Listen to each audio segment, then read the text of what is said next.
Welcome back to जागो लाहौर। जनाब, सर्दी अपने रूज पर है और साथ ही साथ बच्चों की स्कूल से छुट्टियां भी चल रही हैं और छुट्टियों में आमतौर पर आपको पता है कि बच्चे घर पर होते हैं और जिद करते हैं कि यहाँ तो हमने नानी के घर जाना है या फला रिश्तेदार के घर जाना है। और अक्सर बच्चे डेली जनाब वालिदैन से बाहर घुमाने पर आने की जिद करते हुए हमें नजर आते हैं और ये सब तो मामूल का एक हिस्सा हमारा बन चुका है। लेकिन इनके अलावा ऐसी क्या चीज़ें हैं जो हमें करनी चाहिए, ख़ासतौर पर वालिदैन को बच्चों के लिए करना बहुत ज़्यादा ज़रूरी समझा जाता है, जिससे उनकी तालीम का हर्ज भी ना हो और साथ ही साथ वो फिज़िकल एक्टिविटी भी उनकी चलती रहे ताकि बच्चे ज़हनी और जिस्मानी तौर पर भी तंदुरुस्त रहें और छुट्टियां भी अच्छी गुजार सकें। तो आजकल थोड़े माशी हालात को देखते हुए ना वालिदैन परेशान होते हैं कि बच्चों की ख्वाहिश को कैसे पूरा किया जा सके। लेकिन हम आपको आज बताएंगे कि जनाब कैसे आप अपने बजट में रहते हुए ना सिर्फ बच्चों को खुश रख सकते हैं, जिसके बाद वो पढ़ाई पर भी अपना ज़्यादा फोकस रख सकेंगे और इसी तरह छुट्टियों का मज़ा भी दोबारा हो जाएगा उनके लिए। और क्योंकि जिस्मानी तौर पर अगर बच्चा फिट रहेगा तो वो तालीम पर भी ज़्यादा फोकस्ड रह पाएगा। तो इसी पर आज हम जनाब बात करेंगे। हमारे साथ 3 बहन भाई मौजूद हैं और ऐसे बहन भाई हैं जो नन्हे मुन्ने बच्चों को जदीद स्किल्स सिखाकर उन्हें जीनियस बना रहे हैं। तो हमारे साथ इस वक्त मौजूद है इन स्टूडियो अब्दुर्रहमान खान है, तलहा खान है और लाइबा खान है, जो कि एजुकेशनिस्ट हैं और अपना एक स्टार्टअप भी रन कर रहे हैं। तो आप तीनों को मैं वेलकम कहती हूँ जागो लाहौर में। कैसे हैं आप तीनों? Thank you so much. ठीक ठाक हैं आप तीनों? तो लाइबा, सबसे पहले आप ही से स्टार्ट करूंगी, लेडीज फर्स्ट होनी चाहिए, ठीक है? तो लाइबा, जैसे मैंने बात की कि छुट्टियां चल रही हैं, बच्चे इस वक्त घरों पे हैं और ज़्यादातर बच्चे होते हैं कि छुट्टियां हो तो हमें कोई काम नहीं करना, हमने ना फिजिकल एक्टिविटी में इन्वॉल्व होना है, कुछ नहीं करना, हमने सिर्फ अपने गैजेट्स के साथ करते रहने का। तो मुझे बताइए किस तरह की एक्टिविटीज़ होनी चाहिए या डे टू डे जो स्केड्यूल होता है वो किस तरह का होना चाहिए हमारे बच्चों का? तो first of all thank you so much for inviting me to your show. अब जैसे कि आपकी विंटर हॉलीडेज स्टार्ट हो गई हैं तो पेरेंट्स से और बच्चों से यही गुजारिश है कि अपना जो ये टाइम है ये प्राइम टाइम है कि ना कि सिर्फ आप घर में बैठ के गैजेट्स के सामने गुजारें या सारा टाइम नेटफ्लिक्स पे मूवीज़ देखते रहें। इसको बड़े अच्छे तरीके से इस्तेमाल किया जाए। जिस तरह के देखिए, आप घर में बैठ के गैजेट पे अपनी जो गेम खेल रहे हैं वही आप कोडिंग भी सीख सकते हैं, आप उस पर एनिमेशंस बना सकते हैं, हमारे से आप ऑनलाइन क्लासेस ले सकते हैं, बिट्स एंड बाइट्स से हमारे कैंपस पे आके ले सकते हैं। इसी तरह आप मेंटल मैथ्स ले सकते हैं, रोबोटिक्स ले सकते हैं, English communication, creative writing courses हैं, फिर हमारे पास मीडिया प्रोडक्शन का कोर्स है, साइंस एक्सपेरिमेंट्स है।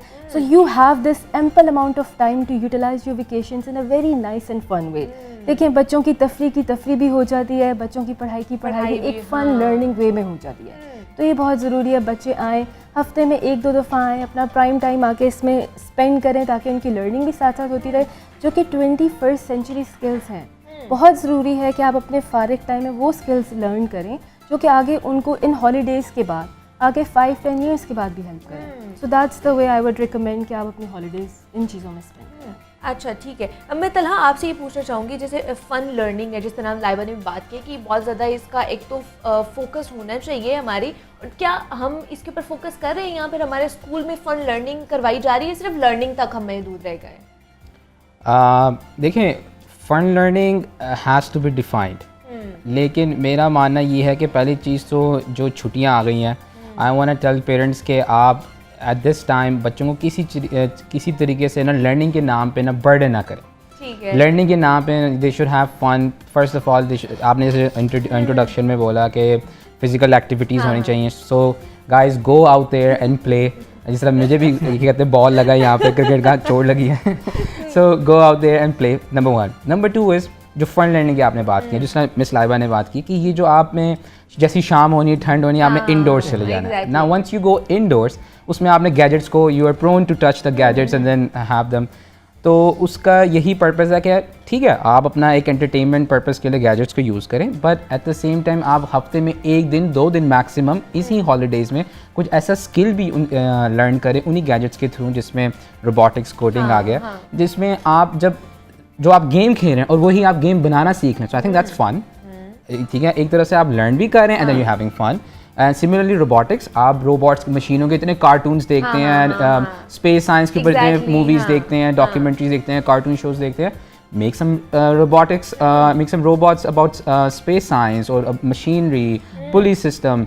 तो ये I think hand in hand जब चलता है तो बच्चों के एक तो कॉन्सेप्ट्स भी क्या कहते हैं अच्छे होते हैं, and at the same time you are having fun.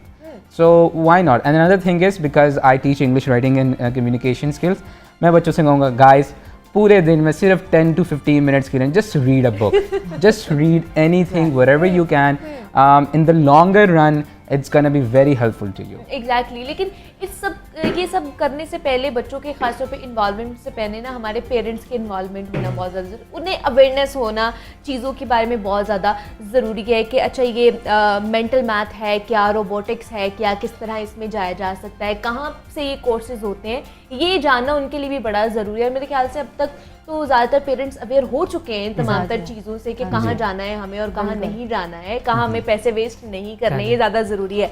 अच्छा, आपकी तरफ आऊँगी मैं अब्दुर्रहमान, आप मुझे बताइए कि जिस तरह हम बात की है इन्होंने रोबोटिक्स की, मेंटल मैथ्स की, मेंटल मैथ्स क्या है जो हमारे देखने वाले उन्हें क्या बताएंगे? So basically mental math is a Japanese technique. ये एक Japanese technique, it's been invented काफ़ी टाइम पहले से ये चल रही है। अच्छा। And what you do is abacus, the first computer जो होता है टूल, इसके ऊपर हम ट्रेन करते हैं। Basically we teach them how to add, subtract, multiply, divide in up to zeros and all the way up to hundreds and thousands. Abacus was the first computer. उसी से हमारी सारी technologies based on है, and later on we still use this technique. Now the benefit is that it's sharpening both sides of your brains, not just one. As in our daily lives we only use one side of our brain, हम अपना right side ज़्यादा use करते हैं, but with the help of abacus हम जब अपने left hand से उसके ऊपर addition subtraction करते हैं तो हमारे left side भी use होता है। Now I'm not psychologist, इसके अंदर काफ़ी theory है, आगे deep जाता है जो मेरी sister ने learn की। To add on what Abdul said, Muniba, जब आप जापान का नाम लेते हैं, what comes into your mind?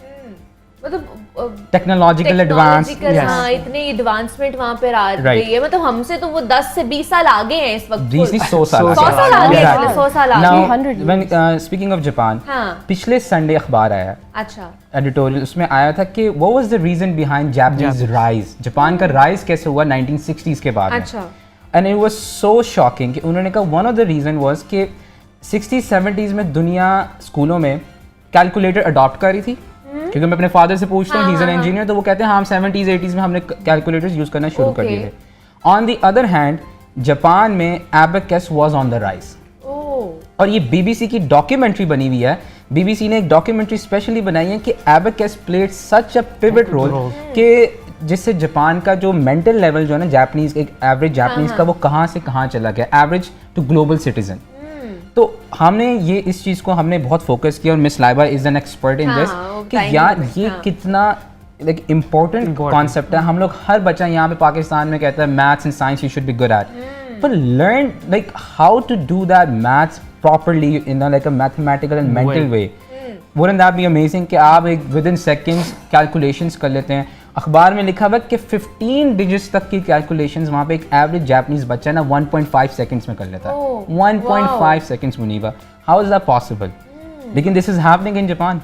क्या बात है। बाकी आप इसकी तमाम तर जितनी भी टर्म्स एंड कंडीशंस हैं वो लाइबा आप ही हमें बताएगी है क्या है इसके अंदर, और किस तरह इसको मतलब लर्न किस तरह किया जा सकता है कि बच्चे जो है कौन सी एज से हमें उन्हें मेंटल मैथ्स की तरफ या इस तरह की चीज स्किल्स की तरफ लेकर जाना चाहिए? देखिए ये जो मेंटल मैथ्स जो है ना, ये technique it's not just to learn the math, it is basically to improve your brain power. Japan is known, वहाँ के बच्चे, वहाँ का इकोनॉमी, जो लोग इसमें काम करते हैं, they are known for the use of their brain power. उन्होंने टेक्नोलॉजी बना ली, हर चीज़ में बहुत ज़्यादा मैथ्स नहीं है, लेकिन हर चीज़ में बहुत ज़्यादा साइंस भी नहीं है, हर चीज़ में हर चीज़ का कॉम्बिनेशन है।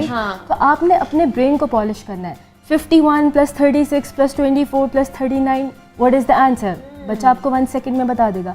सोचें कि एक बच्चा जो छोटा सा है, एज 4 से बाय द वे हम इसको स्टार्ट करते हैं, जब उसकी मसल मेमोरी इतनी स्ट्रांग बचपन से ही हो जाएगी, अब वो बैठ के बेशक अकाउंटिंग कर रहा है, वो बैठ के बेशक कोडिंग कर रहा है, वो रोबोटिक्स कर रहा है, वो मशीन लर्निंग कर रहा है, वो आर्टिफिशियल इंटेलिजेंस पढ़ रहा है। Imagine how fast he will learn. देखिए आई एम 29, मैं इतना फास्ट मेंटल मैथ्स तो नहीं कर सकती, लेकिन मैंने 7 years मेंटल मैथ पढ़ा है, and right now I am learning cyber security. ठीक है कि हम अपनी वेबसाइट्स को कैसे प्रोटेक्ट करते हैं इंटरनेट के दौर में, राइट? तो मेरी कुछ भी मैं लर्न कर रही हूँ, I can learn through my memory muscle, में हर चीज़ को विजुअलाइज कर सकती हूँ, राइट? अभी एक चीज़ यहाँ पे पढ़ी हुई है, आपने ये भी स्क्रिप्ट याद किया, यही चीज़ जो मैं 20 मिनट्स में पढ़ रही हूँ, मेंटल मैथ्स जिसने किया हुआ है वो बच्चा वो 15-20 सेकेंड्स में शायद वो कर लेगा। सो दे मेक यू फास्टर। हम जो चीज़ सिर्फ प्लान कर रहे होते हैं वो वहाँ पे बच्चे करके ख़त्म भी कर देते हैं. So that's what mental maths does. मतलब हमारे यहाँ पे जो एक टर्म यूज की जाती है ब्रेनस्टॉर्मिंग करो, ब्रेनस्टॉर्मिंग करो, इस Exactly. चीज को उन्होंने पहले से ही स्टार्ट कर आप लिया. ब्रेनस्टॉर्मिंग में हमारे यहाँ पे आई 20 है. मिनट्स लगा देते हैं. Brainstorming shouldn't take you more than 2 minutes. and again जो छुट्टियों का मौसम है and even after holidays it should not be burdenized, right? Exactly. हफ्ते में एक दिन 2 दिन आप आएं, ये स्किल है. हाँ. So it takes time. एक साल लगेगा, 1.25 साल लगेगा, but your child will learn the skill for the rest of their lives. Exactly. उसका जो फ्यूचर है वो सिक्योर हो जाएगा. हाँ. तो आपने हफ्ते में एक दिन 2 दिन और 1 घंटा देना उसको. That's it. सो आप अंडरस्टैंड करें कि इसकी इंपॉर्टेंस कितनी है. स्कूल का तो वो कांस्टेंट वो सेमेस्टर ये वो फलान चल रहा होता है. अच्छा 2023 आने वाला है. Right. सारे कहते हैं जो न्यू ईयर रेजोल्यूशन बनानी चाहिए, क्या क्या हमने करना है, पीछे छोड़ के आ जाए हर चीज, अपना पास्ट इवन हर चीज छोड़ के आ जाए जितनी भी गलतियां की है. न्यू आपने स्टार्ट लेना है अपनी लाइफ का. 2023 में आप क्या कहेंगे कि फ्यूचर प्रेडिक्शंस क्या है, कौन कौन सी चीजें हमारे बच्चों को सीखनी चाहिए? सो फ्यू थिंग्स हाँ. Right of the bat. देखें हम एक टेक्नोलॉजी का दौर में आ गए हैं और आगे ये और एडवांस होगा. तो बेसिक चीज़ें हमें सीखनी पड़ेगी. फॉर एग्जांपल एक 4-year-old को 5-year-old को अभी से ही स्क्रैच एक प्लेटफॉर्म है डेवलप बाय MIT, उसके ऊपर आपने कोडिंग सीखनी है बिफोर द एज ऑफ 5. फिर अगर हम आ जाते हैं age 6 all the way up till age 12, there is different ways. Python programming आपने सीखनी है जिसके अंदर अब AI मशीन लर्निंग का स्टार्ट ही वहीं से होता है. डेटा साइंस, आप इतना डेटा कलेक्ट करते हो.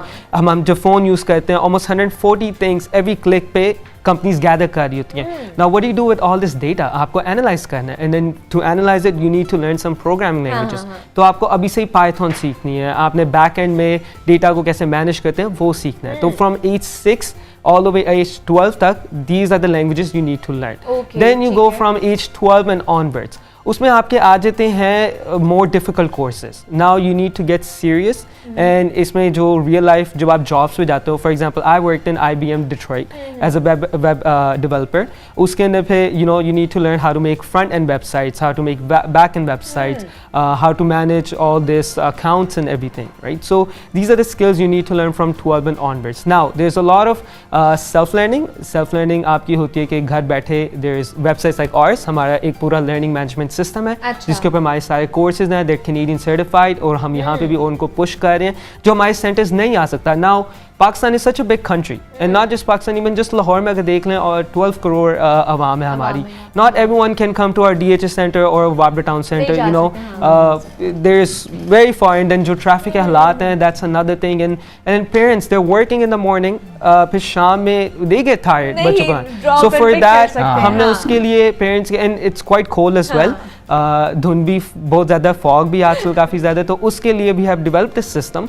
It's international learning management system जिसके अंदर आपका बेटा फॉर एग्जांपल साइन अप करेगा and he has access to plethora of courses. काफ़ी ज़्यादा वहाँ पे कोर्सेज हैं depending on what he wants to learn.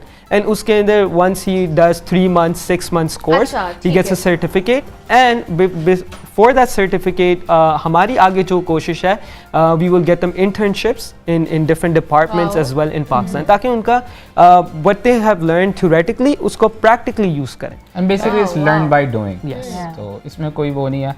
और इन दी एंड मैं ये पेरेंट्स से कहूँगा कि ये सारी बातें आपको पता है. आपके सारे जाने वाले भाई रहते हैं, you live in internet age, आप यूट्यूब देखते हैं. So what are you waiting for? आप just lazy हुए हैं, just pick up a phone and call us, we will guide you. और क्या कहते हैं, और ये सारे platforms available हैं एंड बच्चों का अच्छा टाइम भी स्पेंड हो जाएगा और बच्चों की लर्निंग भी हो जाएगी. लेकिन तलहा अभी भी हमारे जो स्कूल्स हैं जितने भी मतलब हमारे कह लें कि एजुकेशन सिस्टम है वो अभी भी पुराना वाला है. अभी भी वो नया हम अप टू डेट नहीं हुए हैं. अभी भी वही हम लोग ब्लैक बोर्ड पे वाइट बोर्ड पे लिख रहे हैं, कोई नई चीज़ें नहीं इन्वेंट की गई हैं.